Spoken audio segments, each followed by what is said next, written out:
Dios les bendiga a todos, hermanos, amados, los que empiezan a sintonizarnos. Que el Señor esté con ustedes. Vamos a irnos alistando y preparando para la transmisión de hoy. Me alegra que ya empiecen los hermanos a conectarse para la transmisión de este mensaje. Vamos a iniciar, hermanos, el tema.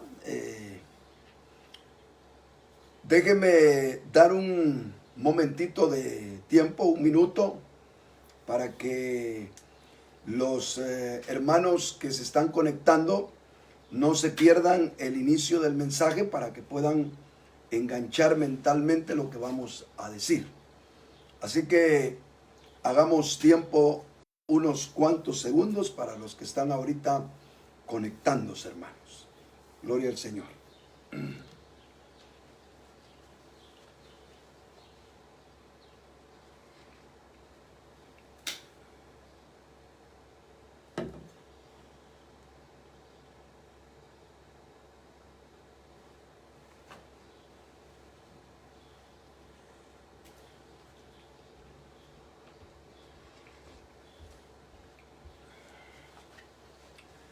Bien.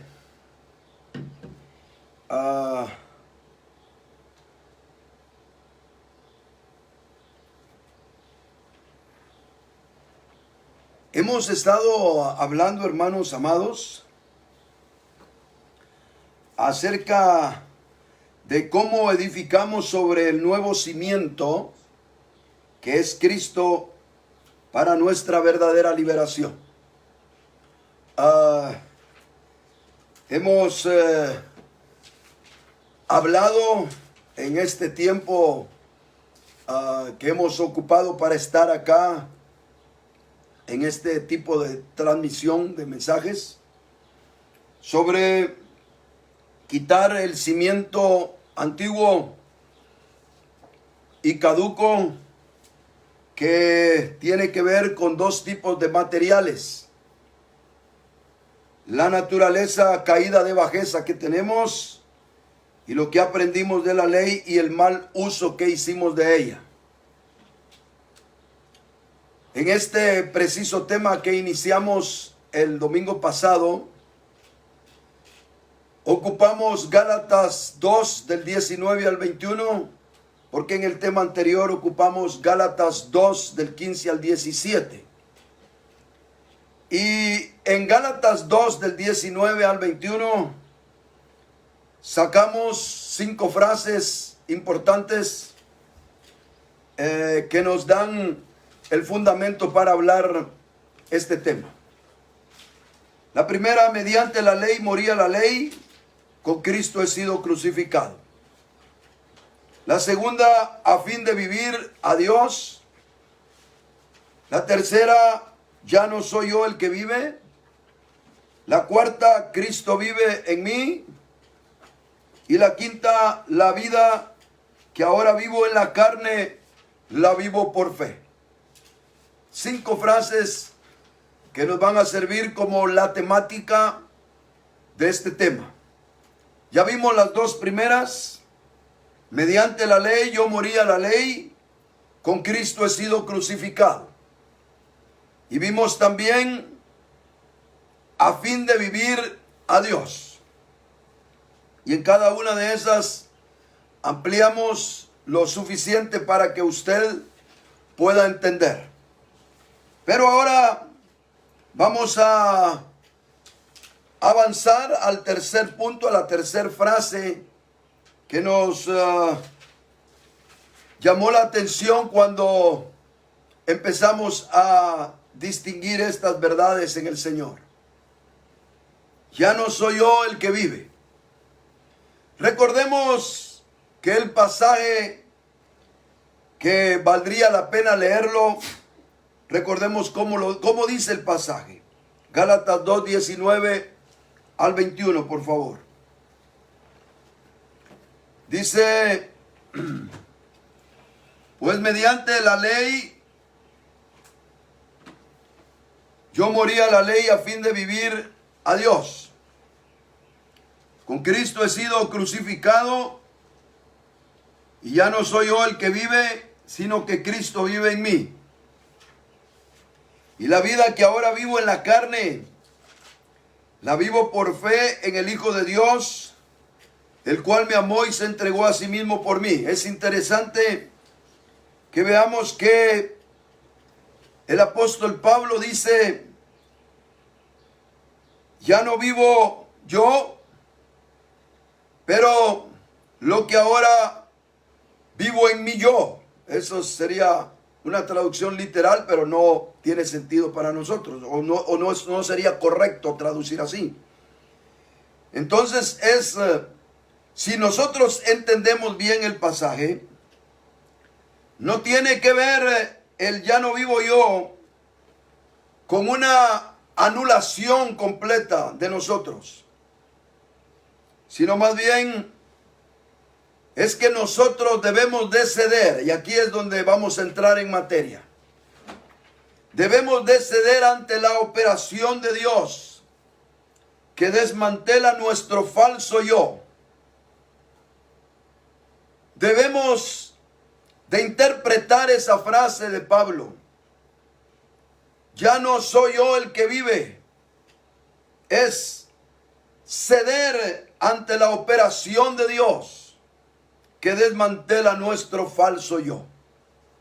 Vamos a orar y vamos a pedirle al Señor que nos bendiga esta mañana para predicar su palabra. Padre que estás en los cielos, te damos las gracias, Señor, porque nos permites conectarnos con muchas personas hambrientas a través de este medio que estamos utilizando para poder diseminar tu palabra. Oh Señor de los cielos, ocupa este tiempo, ocupa este espacio, Señor, para hablar al corazón de tus hijos, al corazón del necesitado, de todas las personas, Señor, que están sedientas de saber y encontrar la ruta de cómo tu evangelio sea eficaz para sus vidas. Señor de los cielos, en el nombre de Jesús, yo te pido también que tú trabajes en mi vida, quebrantes mi vida, Señor. Entender única y exclusivamente de ti, y que las palabras que salgan de mi boca, Señor, sin merecerlo, puedan llegar, Señor, a transformar las vidas. Que tu palabra bendita, que no regresa vacía, pueda cambiar, transformar, vivificar, Señor, los corazones, y pueda, Señor, ser desmantelado nuestro ser para poder vivir de una manera diferente, para poder vivir, Señor, según tu gracia y según, Señor, tu evangelio. En el nombre de Jesús te pido, Señor, por todos los oyentes en esta mañana. Gracias. Amén, Señor. Y amén. Le decía que si entendemos adecuadamente el pasaje, el ya no soy yo el que vive de Pablo, es ceder ante la operación de Dios que desmantela todos los andamios de nuestro falso yo. Pablo está diciendo más o menos, ya no puede mi yo, obvio, mi yo falso, mi yo que se forjó a raíz de tantos programas emocionales que se fueron gestando en mi vida, ese yo que lo inventé inconscientemente para presentarlo a la gente y llegué a creerme que era yo mismo, ese yo, ese falso yo, ese viejo hombre, como lo llama la Biblia, como lo llama Pablo. Ese ya no tiene lugar en mi vida. Ya no puedo vivir de la manera en la que vivía antes.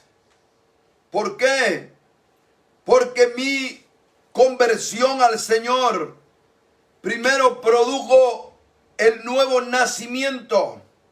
Tengo una simiente divina en mí. Le estoy diciendo lo que Pablo quería expresar, todas esas cosas en esa pequeña frase. Ahora que soy hijo, tengo en mi interior la vida divina y esta se va abriendo espacio como la raíz de un gran árbol que levanta el cemento, tumba paredes, desquebraja las otras edificaciones que la mano humana puso cerca de él, y se va abriendo espacio como un gran gigante, de manera que pueda la vida prevalecer sobre lo que los hombres edifican. Un gran árbol robusto levanta una banqueta de concreto. Puede tumbar una misma pared. Esas cosas que nosotros los hombres hacemos, la vida cuando se va abriendo espacio, necesariamente tiene que tumbar, tiene que derribar, como dijo el profeta. Me han puesto para derrumbar, destruir, aniquilar, pero también para edificar y plantar. Así que, hermanos, por un lado, Pablo se da cuenta, perdón, voy a quitar esto de acá. Pablo se da cuenta que en la experiencia cristiana ya no puede vivir nuestro yo al natural, nuestro falso yo, llamémosle de una vez el falso yo. Ya no puede vivir de manera normal, porque ahora la vida del Señor está en él. Lo que dice Pablo también en Gálatas, que ahora la carne se pone contra el espíritu y el espíritu contra la carne. Ahora hay una guerra en el que es creyente. La simiente divina está haciendo guerra con la simiente natural. La otra figura que Pablo pone es Ismael e Isaac.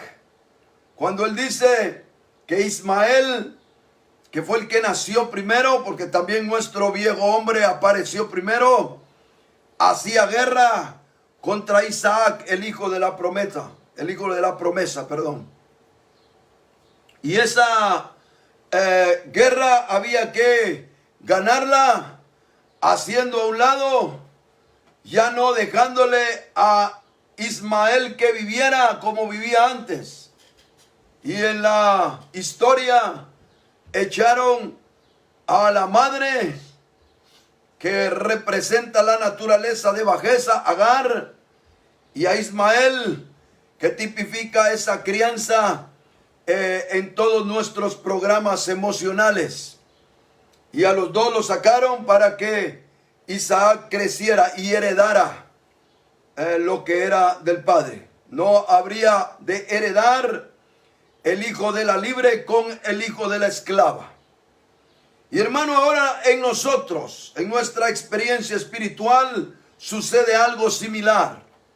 Y es lo que Pablo nos va a explicar, o nos explica realmente a lo largo de las cartas que él escribe. Y aquí, como le dije al principio, pareciera que Pablo hizo una temática nada más, solo puso los títulos de grandes cosas que no desempaquetó, pero que por el Espíritu y en la gracia del Señor podemos contextualizar y entender ahora. Ya no soy yo el que vive. Así que, como ya no hay lugar para que tu antiguo yo tenga todo el espacio que antes tenía, ya no hay lugar para que tu vida misma se desarrolle igual que antes. Entonces, ¿qué hay que hacer? ¿qué hay que hacer?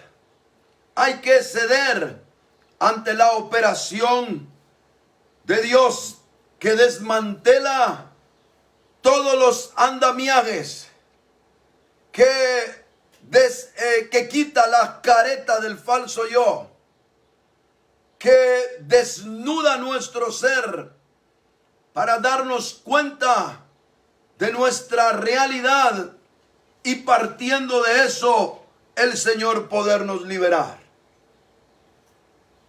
No hay otra manera. En realidad, cada vez que el Señor tiene un hijo, cada vez que Él puede por el Espíritu engendrar a alguien, Él sabe que su naturaleza antigua o la naturaleza con la que viene no puede quedar igual.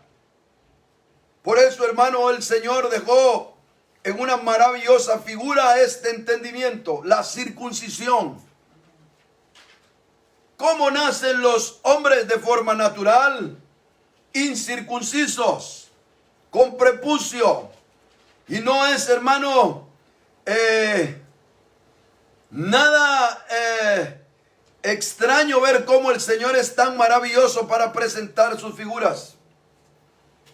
Porque el prepucio nos habla de carne extra que el hombre trae, de carne que debe de ser quitada, pero también es una carne quitada de la parte viril del hombre, que representa el poder, la fuerza de la vida. Es el hombre el que da la semilla a la mujer para que la mujer tenga hijos. Y entonces el Señor está dando la figura que Él tiene que despotencializarnos en nuestro ser para que nuestra fuerza natural ya no tenga lugar en nosotros. Y quiere, hermano, con eso también quitarnos el exceso de carne para que nosotros podamos con libertad adorar al Señor en espíritu y en verdad, libres, libres del pecado que nos mata, libres del pecado que nos destruye, libres del pecado, hermano, que no es un asunto de es que Dios quiere, Dios me exige que no peque. No, Dios desea que no peques porque Él sabe que pecando te destruyes. Amén. La paga de el pecado es muerte.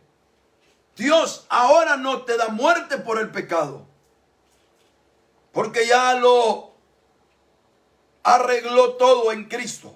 Espero darme a entender. Lo que era problema para Dios del pecado ya no es problema para Dios. Pero eso no quiere decir que no siga siendo problema para ti. Así que ahora hay que ser libres en cuanto al pecado para poder vivir en cuanto a la justicia de Dios. Hay que ser libres. Hay que permitirle al Señor que Él opere de tal manera que desmantele nuestro falso yo, nos desquebraje y le permitamos con ello abrirse un espacio el Señor. Amén. Para que desmantelando los andamios de nuestro falso yo, para que quedando al descubierto las caretas que tenemos, pueda el Señor fluir en nosotros y que suceda la otra frase que vamos a ver el próximo domingo: Cristo vive en mí. Pero ahora me quiero centrar con ustedes en ver la necesidad de abrir el espacio para que el Señor desmantele todo lo concerniente a nuestro falso yo. Amén. Amén. Déjeme decirle un par de frases más. Si eres discípulo y no solo un creyente, jamás el Señor te dejará como estás. Jamás. Óyelo bien. No creas otra cosa.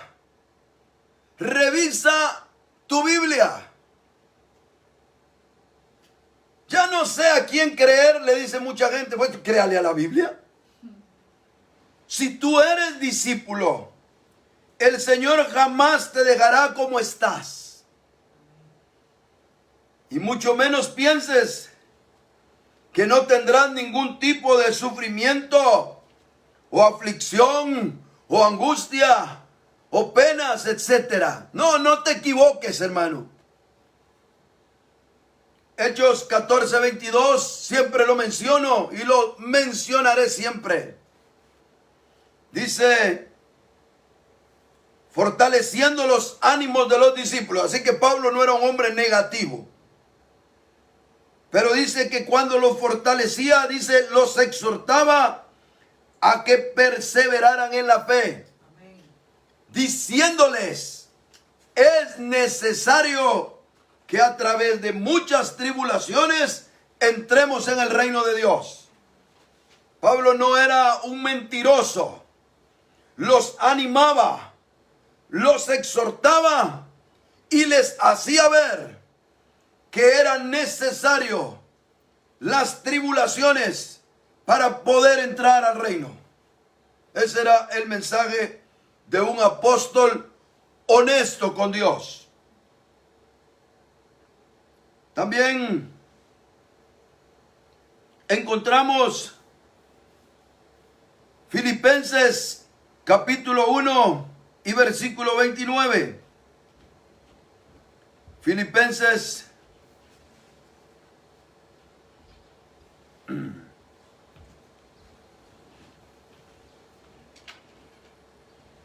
y dice, porque a vosotros se os ha concedido por amor de Cristo no solo creer en Él, sino también sufrir por Él. No piense, hermano, que si usted es un discípulo, no va a sufrir. Yo he visto en algunos momentos, y perdonen si alguien va a pensar lo contrario, porque nunca lo he podido probar, pero en televisión a veces aparecen anuncios de unas máquinas que dice, saque un abdomen de un atleta sin ejercicio alguno. Y aparece un hombre o una mujer tumbados en la cama con un aparato que les está y va a temblar. Y viendo tele, leyendo un libro y el aparato. Me cuesta trabajo pensar. Realmente, perdóneme usted, si soy muy incrédulo a pensar que eso le va a hacer un gran abdomen de piedra a alguien. Porque el que quiera eso tiene que sufrir haciendo ejercicio. Y el que quiera del Señor tiene que entender que va a sufrir. ¿Por qué tiene que sufrir? Porque la vida divina tiene que abrirse camino. Y tiene usted que darle el permiso al Señor para que Él llegue y desmantele todos sus andamiajes, todo lo que su falso yo ha construido para mostrarse grande. Tiene que exponerse usted a ese evangelio. Por supuesto, si usted resiste, probablemente Dios le respete eso. O empezará el Señor a fraguar algo para que de aquí a muchos años el Señor logre su cometido. Pero lo que es cierto es que los que somos discípulos, los que hemos decidido ser discípulos, no cristianitos de solo creí y nadie me toque, los que estamos dispuestos a avanzar, también debemos de estar dispuestos a que el Señor entre y desmantele, desajuste, desquebraje todo, y Él nos libere de esa manera. Antes de dar algunos ejemplos, si es que me queda el tiempo para todos, porque tengo una buena cantidad de ejemplos que darle. Pero déjenme decirle algo. La doctrina, entre paréntesis, no vengo a hablar de nadie, pero tengo que hablar la verdad del Señor. La doctrina de paz, poder y prosperidad es el mayor engaño que los hombres han inventado para mostrar un Dios falso. No es cierto. No es cierto. Atrévase, hermano, a decirlo y a aceptarlo. La Biblia nos testifica de punta a punta que los que de verdad encuentran a Dios también padecen.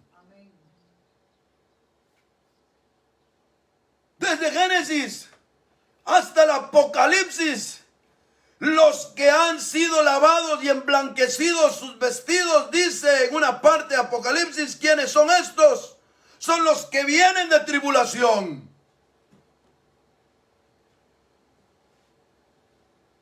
Porque de punta a punta nos testifica la Biblia que los que se acercan a Dios, para que Dios los vuelva a reconfigurar a como Dios realmente pensó hacer del hombre, es necesario que nos desmantelen.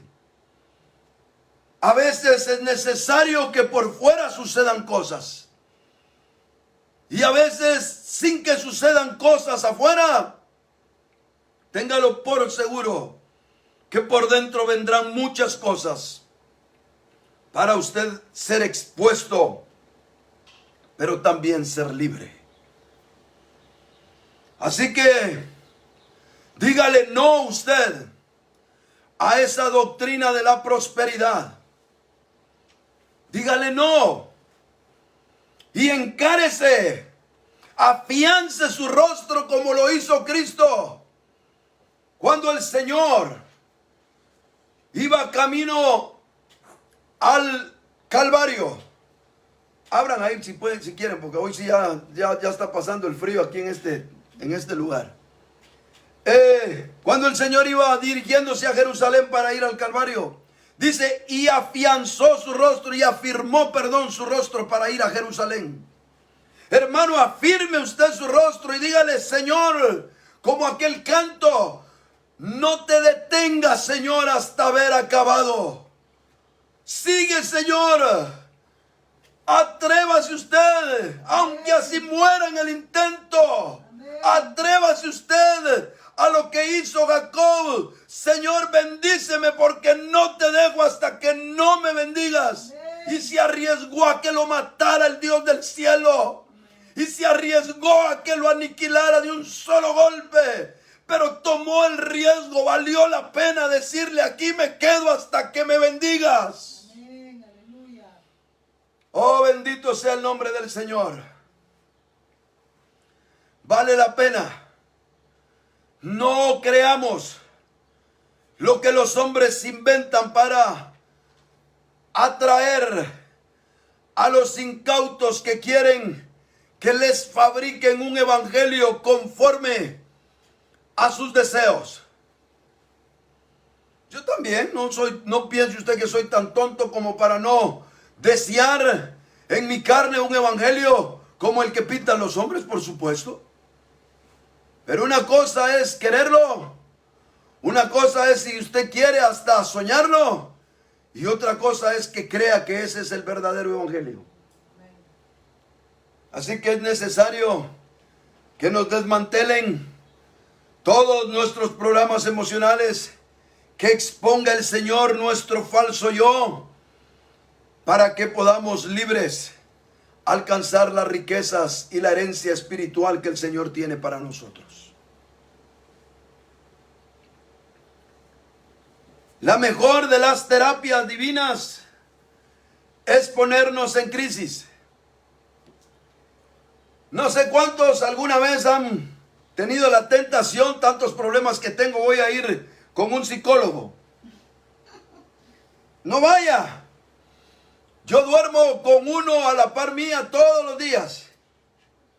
Y como psicólogo no me ha hecho más nada. Mi esposa es psicóloga y jamás me ha ayudado. Me ve llorar y no, la psicología no me aportó nada.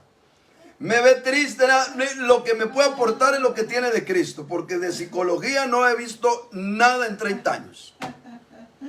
Así que yo le puedo dar testimonio.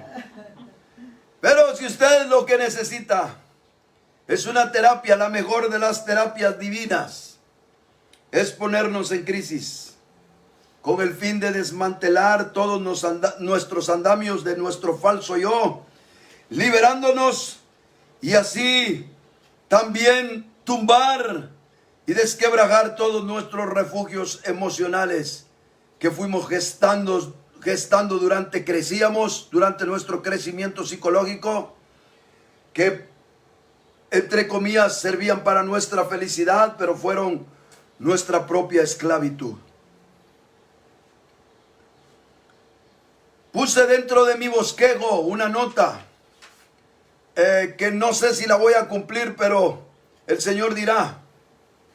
Si el Señor lo permite, compartiré por este medio de Facebook una ampliación de lo que podemos entender por el falso yo a la luz de la palabra. Hay más luz que me aclara este interesante tema que en algún momento lo vamos a tocar, como precisamente el viejo hombre, el falso yo, a la luz de la Escritura. Pero será en otra ocasión.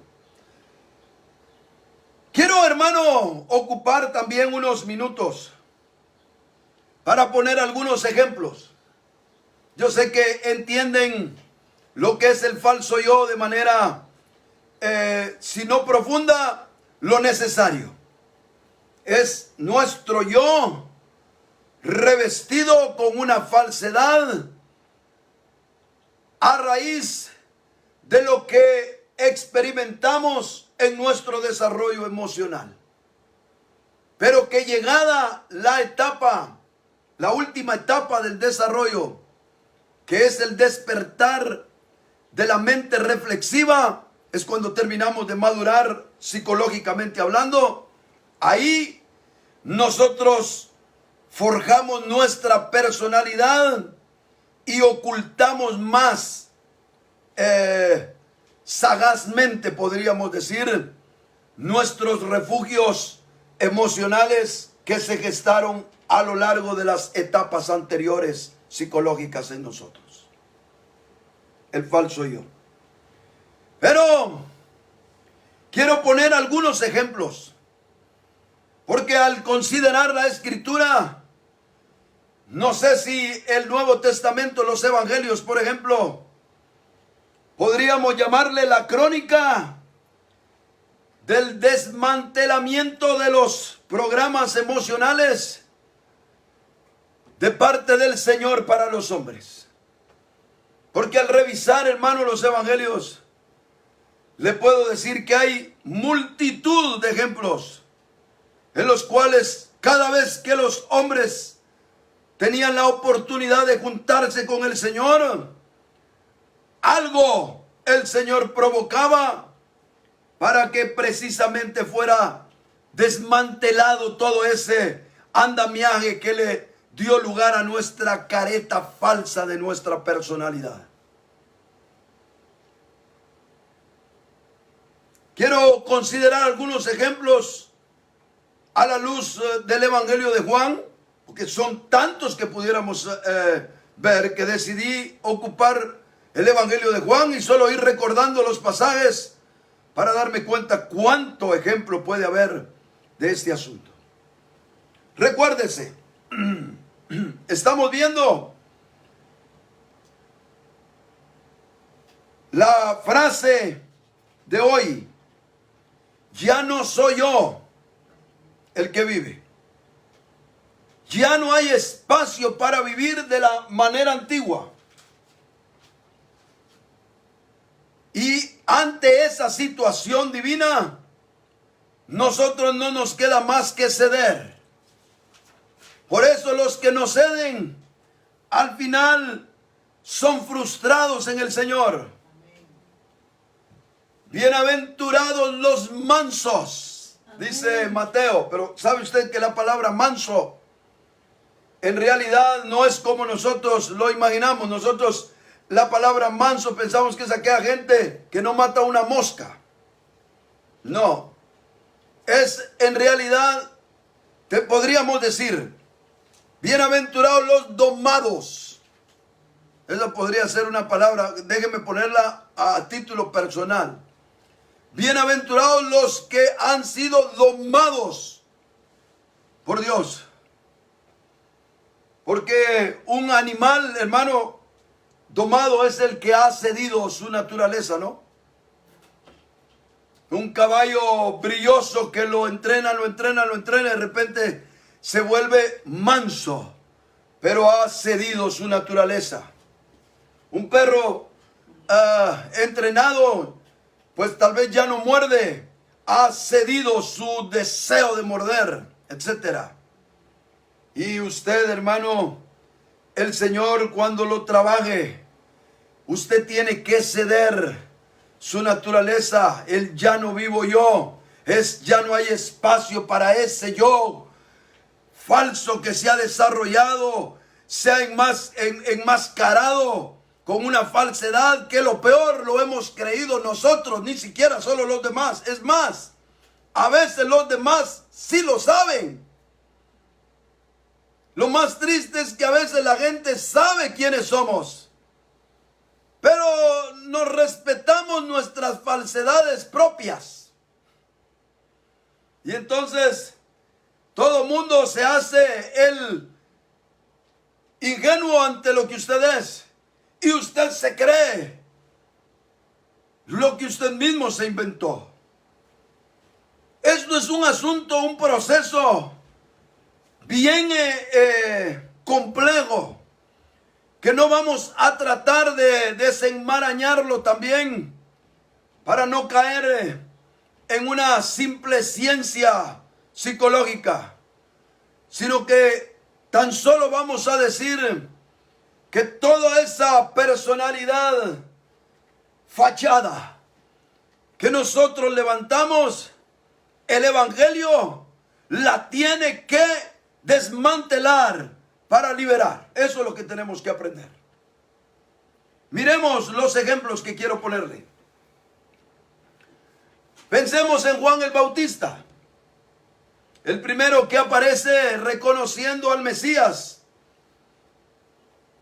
Pero lo primero que hace el Señor después de que este hombre desde que está en el vientre de la madre lo apartan para el ministerio, lo mandan desde niño al desierto, vive bien en aflicción porque se viste de ropas raras, come solo langostas, o sea, saltamontes en el desierto. Vive bien ajustado para prepararse para un ministerio. Y a los 30 años empieza a predicar. Aparece el Señor a los 6 meses de su ministerio más o menos. Y a los 6 meses de su ministerio el Señor le desmantela el ministerio. ¿Cómo lo ve usted? De colada se van con el Señor muchos de sus discípulos. Además, el Señor, para hacerle más cardíaca la situación a Juan, se pone a bautizar igual que él. No sé cuántos lo sabían, pero el Evangelio de Juan lo narra. Dice que los discípulos del Señor bautizaban aún más que los discípulos de Juan, así que le estaba comiendo el mandado el Señor. En otras palabras, le montó la competencia.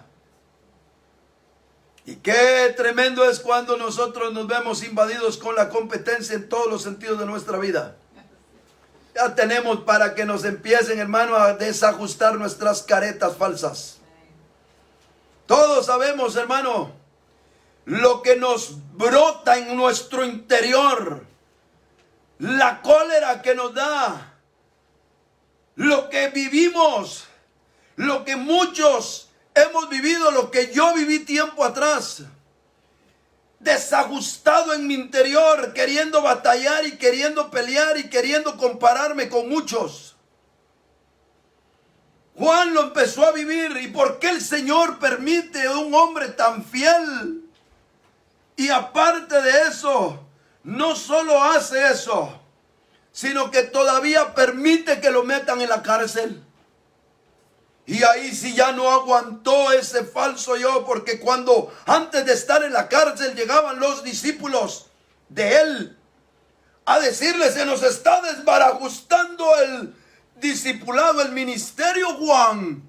¿Qué está pasando contigo? Que muchos de los discípulos tuyos están yendo con el que tú anunciaste que era el Mesías. ¿Qué estará pasando que con ese nazareno se están yendo todos? Entonces él vino y dijo: no se preocupen. Mire, todavía logró sostener el falso yo. Porque él dijo: no se preocupen, es necesario que él crezca y que yo mengüe. Él es el esposo. Y el esposo está con la esposa. Cuando el esposo aparece, el amigo del esposo desaparece. Ellos están de luna de miel. Yo ya no tengo nada que ver en esto. Y se le oye tan tremendamente aceptando.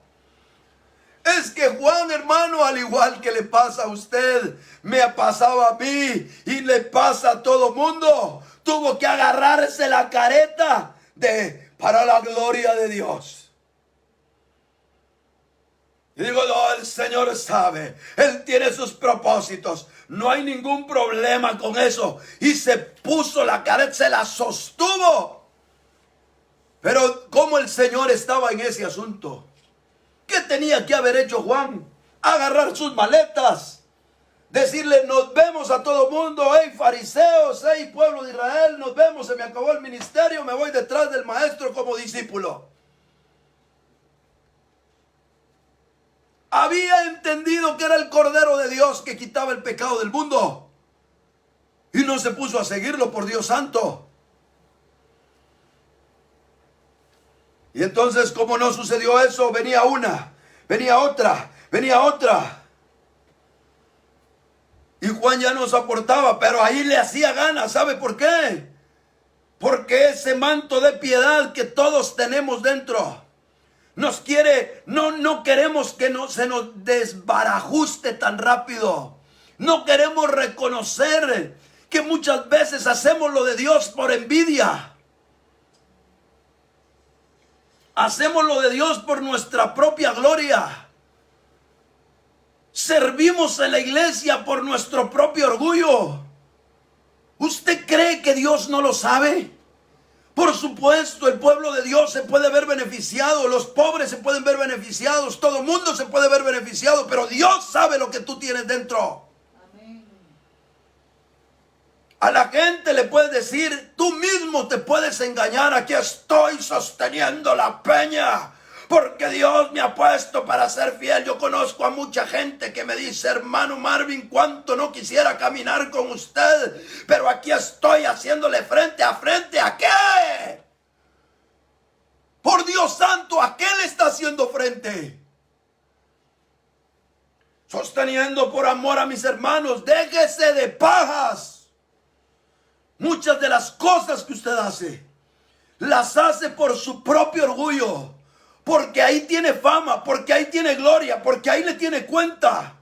Porque ahí usted da y también recibe, porque tiene un nombre. Porque Juan no quería dejar en medio de todo lo que le había costado 30 años de sufrimiento y 6 meses de ministerio. No estaba dispuesto Juan a dejar lo que muchos no están dispuestos a dejar hoy en día. Por eso aman su religión, por eso aman su denominación, por eso se mantienen donde están. Pero qué difícil es. Mire el Señor, cuánto le costó agarrar a Juan. Y ese gigante que creció de verdad en Dios, ese gigante que de verdad era genuino, ese hombre de Dios entregado, santo, capaz de predicar un evangelio encarador, real, capaz de señalar al Cordero. Ahora ese evangelio y ese Cordero lo quería liberar. Y cuando el Cordero de Dios lo quiso liberar, empezó a resistirle. A resistirle. Algo así como a veces veo yo que le pasa a algunos hermanos con su mascota. No sé si a usted le pasará. Pero deciden sacar a la mascota a pasear. Y las mías, mis perritas, solo toco la correa y se enloquecen. Pero hay algunos que cuando tocan la correa el perrito empieza a saltar y a saltar. Él sabe que con la correa es sinónimo de ir a la calle, de ir a pasear. Pero el pobre amo lo pasa correteando en toda la casa y no lo alcanza para ponerle la correa. Así que el perro entiende que lo quieren sacar. El perro percibe que con la correa en la mano el dueño lo va a llevar a donde le gusta.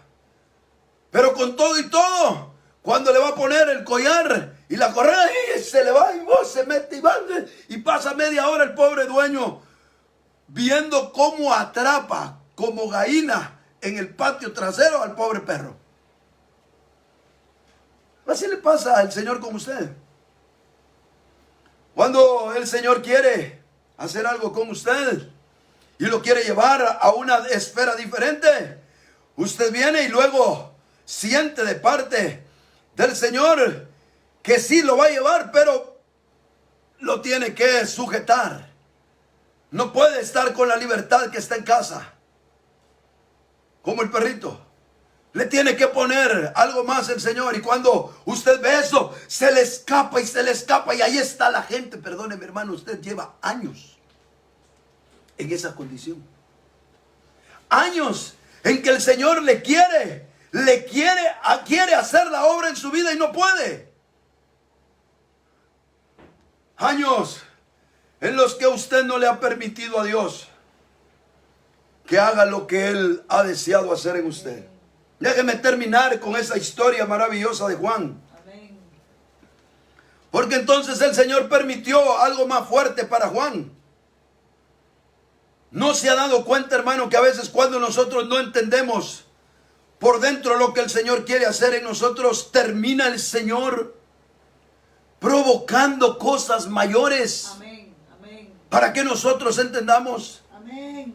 A veces, hermano, sí, en verdad, a veces el Señor no quiere hacernos sufrir más allá de lo que Él ha preordenado para nosotros. Pero nosotros, hermano, en nuestra necedad no lo entendemos. Y el Señor tiene que obrar y tiene que hacer algo. Y en este caso, hermano, viendo que su siervo podía fracasar en su carrera, permitió que lo metieran a la cárcel. Y ahí, hermano, ahí sucedió lo que tenía que suceder. ¿Sabe qué fue lo lindo? Porque alguien dirá, no, hermano, es que la cárcel fue el fracaso de Juan. Yo le voy a proponer algo a usted hoy. Déjeme tomar un poquito de café. Usted lo está viendo con los ojos de Juan. ¡Ay, terminó en la cárcel! Fracasado, hundido. No, no, no. Déjeme decirle que hasta en la cárcel el Señor pudo hacer lo que quería hacer con Juan. ¿Cómo está eso, hermano? ¿Qué pasó con Juan en la cárcel? Es que en la cárcel Juan vino y llamó a 2 de sus discípulos. Y les digo, me van a hacer ustedes un favor. Van a ir a buscar a Nazareno. ¿Se recuerdan de ese hombre que yo anuncié que era el Cordero? Y van a ir y le van a decir, ¿eres tú el que habría de venir o esperamos a otro? Y todavía los discípulos, me imagino,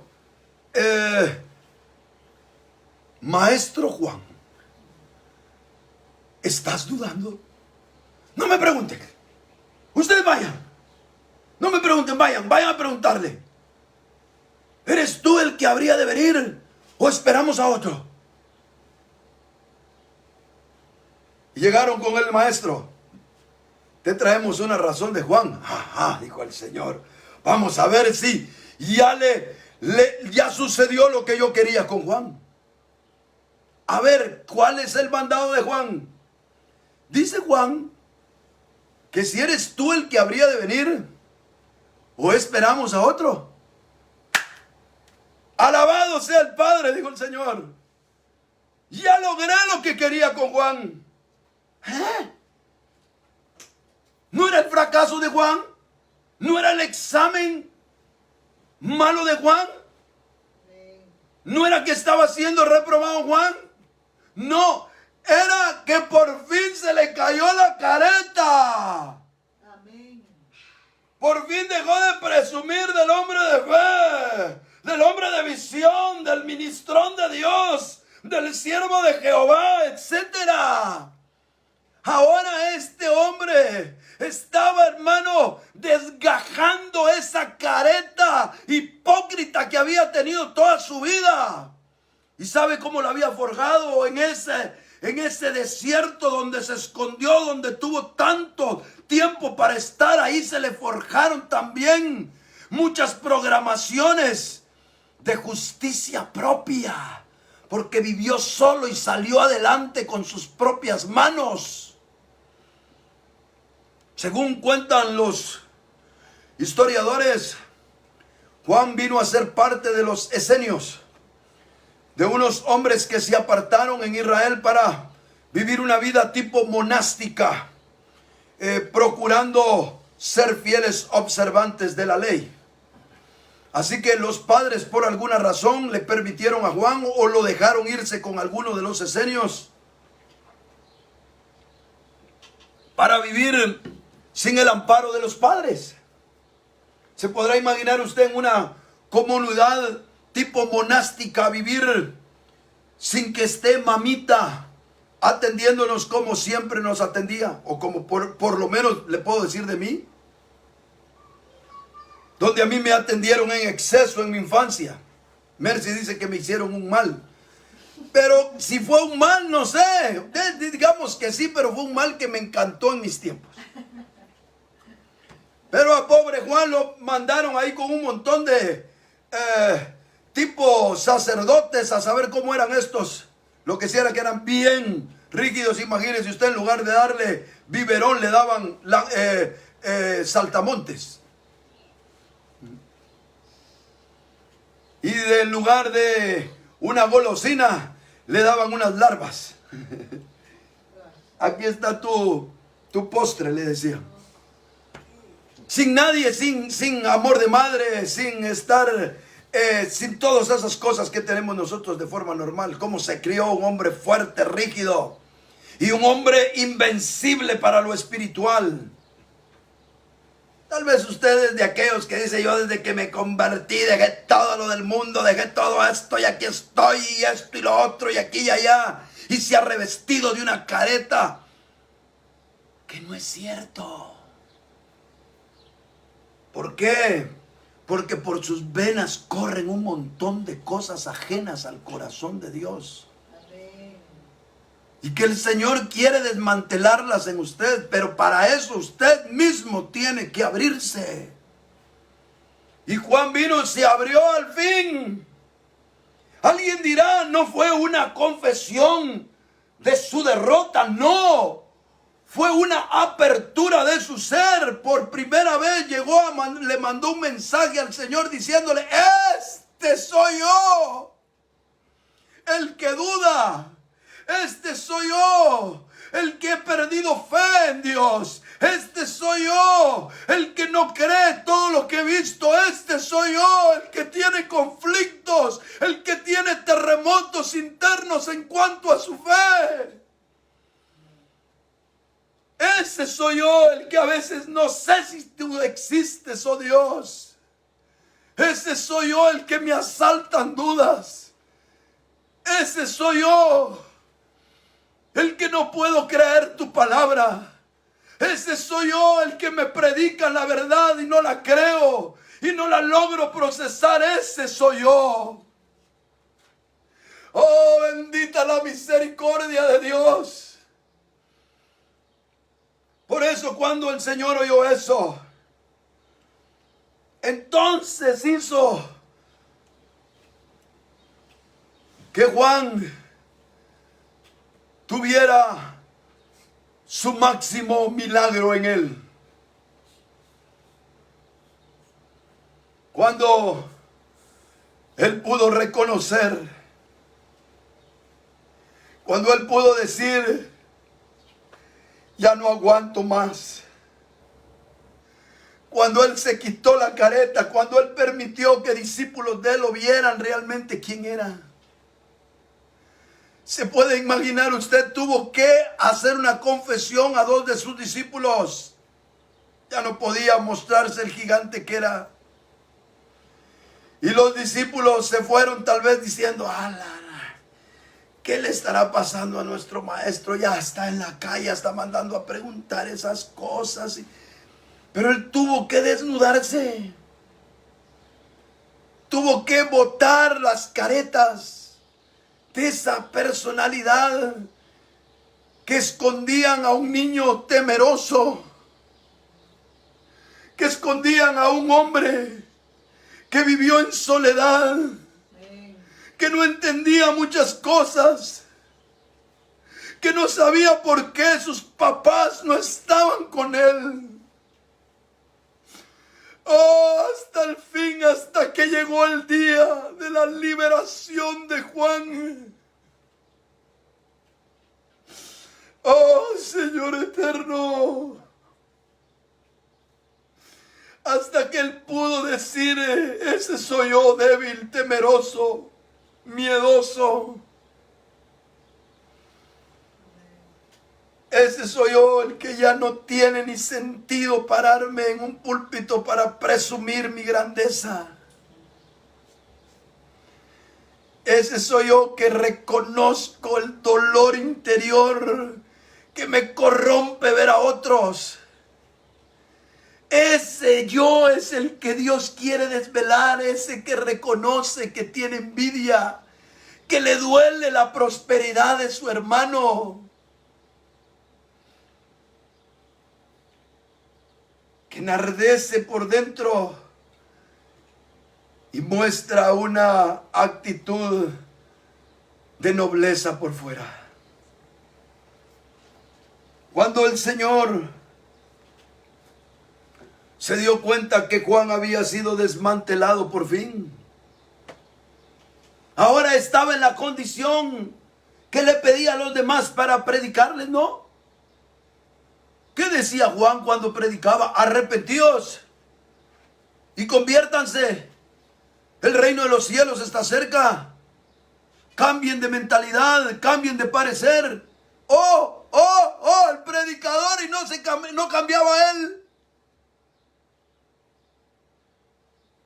Pero ahora estaba Juan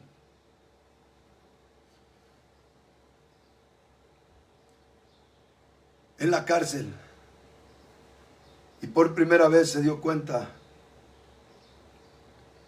lo que realmente era. No se estaba convirtiendo en el hombre que era ahí. Simple y sencillamente estaba viendo quién era.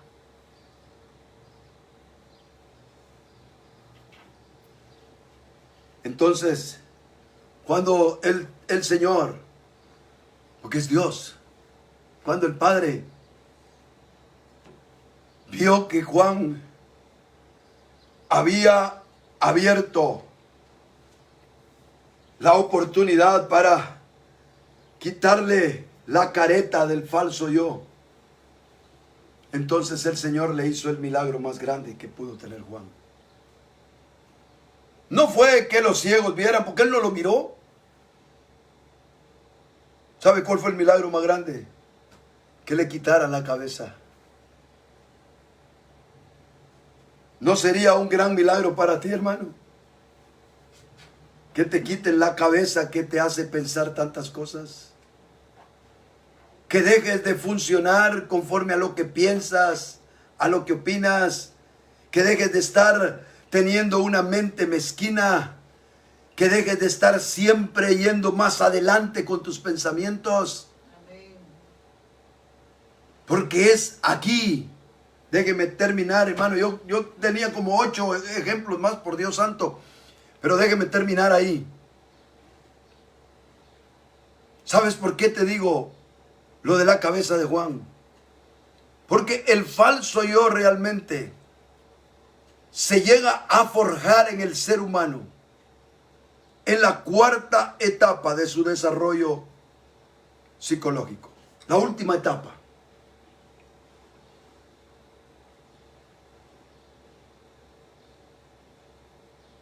Antes de eso, si el ser humano fue forjando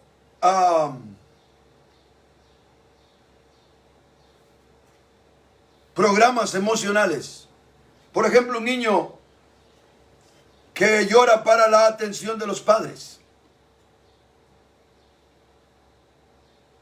empieza a ir a la escuela y él no se mide, aunque hayan niñitos ahí a la par de él, varoncitos. Él no se mide en llorar también, pensando que la maestra o quien esté ahí va a hacer lo mismo que la mamá. No le da vergüenza. Y posiblemente crece, va creciendo, va creciendo. Y la familia, los tíos, los hermanos, le dicen, bueno, usted es hombrecito, deje llorar por gusto. Y a usted, al niño le va a importar un pepino que le digan, y siempre llora. Porque él está consiguiendo siempre algo con su llanto. Está consiguiendo atención. Está consiguiendo un pequeño refrigerio almático, psicológico, que él cree que le funciona y le provoca en cierta medida satisfacción. Cuando crece en la etapa de la mente reflexiva, la última etapa, entonces él se da cuenta que es la burla de los compañeros. Tal vez todavía tiene por un refugio emocional el biberón escondido debajo de la almohada de su cama. 8, 9 años el niño, y todavía guarda su biberón porque llega a casa y la Pepsi Cola se la toma con biberón. Pero a esa edad él viene y razona si se comporta igual que cuando tenía 3 años y llora ante sus compañeros, lejos de que le vaya bien, que no está la mamita que le auxilia. Lejos de eso le van a empezar a hacer bullying. Y poco a poco empieza a aprender que aunque ese refugio emocional del llanto lo gestó y lo tiene, ahora tiene que revestirlo. Ahora tiene su personalidad que adquirir algo distinto, porque no puede seguir. Imagínese usted ya alguien en bachillerato y le dice, y un hombrecito ya en bachillerato, no, se lo acaban. Entonces viene y lejos de eso va a forjar una careta, el rudo. Y de repente se atreve a penquear un par de muchachos para mostrarse rudo. Y en todo lo que pasa, aprende a no llorar. Ahora tiene un falso yo, no gestado totalmente por su mente, porque el falso yo es producto de todas las experiencias que vivimos en nuestro desarrollo. Todo lo que guardó nuestra memoria emocional, pero que ahora en nuestra última etapa empezamos a ver cómo lo enmascaramos y lo integramos a nuestra personalidad. Para que ahora que usted es adulto, ya no se recuerda de esas cosas. Usted no puede decir, no es asunto de que Dios me revele, no, es solo deduzca. Ahora que usted es adulto, usted tiene una personalidad que se edificó entre su yo y todas las falsedades que ocultaban sus verdaderos conflictos que están detrás. Por eso es que Juan, hasta que estuvo en la cárcel, manifestó lo que realmente era. ¿Usted cree que a Dios le asusta lo que somos? Es que el problema no es Dios, entiéndalo, el problema es usted. Pero cuando nosotros nos rendimos a eso, yo termino, ya llevo más de 1 hora predicando. Cuando nosotros nos rendimos a eso, el Señor puede liberarnos emocionalmente por su Espíritu.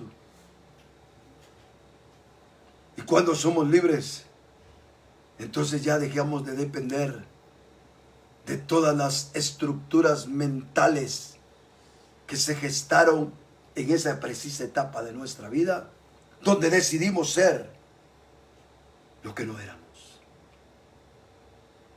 Que Dios nos auxilie, hermano, para ser libres. Vamos a seguir el próximo domingo hablando de la siguiente frase, y tal vez, si el Señor nos permite, terminar las 2 frases que nos quedan para estudiarlas. Creo que después de hablar de estas cosas, llegará el tiempo de nuestra partida de regreso a nuestra tierra. Si no es así, seguiremos compartiendo más. Pero si es así, espero en Dios que pueda quedarle a usted claro lo que estamos compartiendo en estos días. Déjeme hacer una oración. Padre que estás en los cielos, Señor eterno, por favor, auxílianos para delante de ti, Señor, descubrir las caretas que hemos fabricado de nuestro falso yo, para que podamos, Señor, romper con esa careta de justicia que nos provocó, Señor, los refugios que encontramos en la religión. Auxílianos, Señor, para descubrirnos ante ti tal cual somos. Amén. Permítenos, Señor, que tu palabra nos desnude ante ti. Y puedas también así, Señor, penetrar a lo profundo de nuestro ser. Sanar, Señor. Liberar nuestras partes más profundas de nuestro ser emocional, Señor. Que las cosas que guardamos, que de ellas podamos ser libres, Señor. Aunque no lo entendamos, aunque ni siquiera, Señor, pase por nuestra razón. Que cada una de esas cosas, Señor, que aparecen ajenas a tu corazón, nos muestren quiénes somos. Amén. Oh, Señor, por favor, auxilia a tu pueblo. Amén. Auxilia a los que están escuchando este mensaje, oh Rey. Amén. Oh, en el nombre de Jesús. En el nombre de Jesús. Que el Señor Jesucristo venga a liberar y a obrar en su vida de tal manera que disfrute el Evangelio de Jesús. Amén y amén. Dios me los bendiga, mis amados hermanos, Amén. en espíritu Y en mi corazón estoy con ustedes. Amén. Que la paz del Señor esté con ustedes siempre. Y si hay personas que nos están sintonizando que no sean de nosotros y tengan algún deseo de tener contacto conmigo ministerialmente hablando, por alguna duda, por algún deseo que tengan de conocer más, no duden en buscar a través de la página de este mismo Facebook una comunicación con nosotros, que con gusto estaremos esperándola. Dios les bendiga a todos. Amén.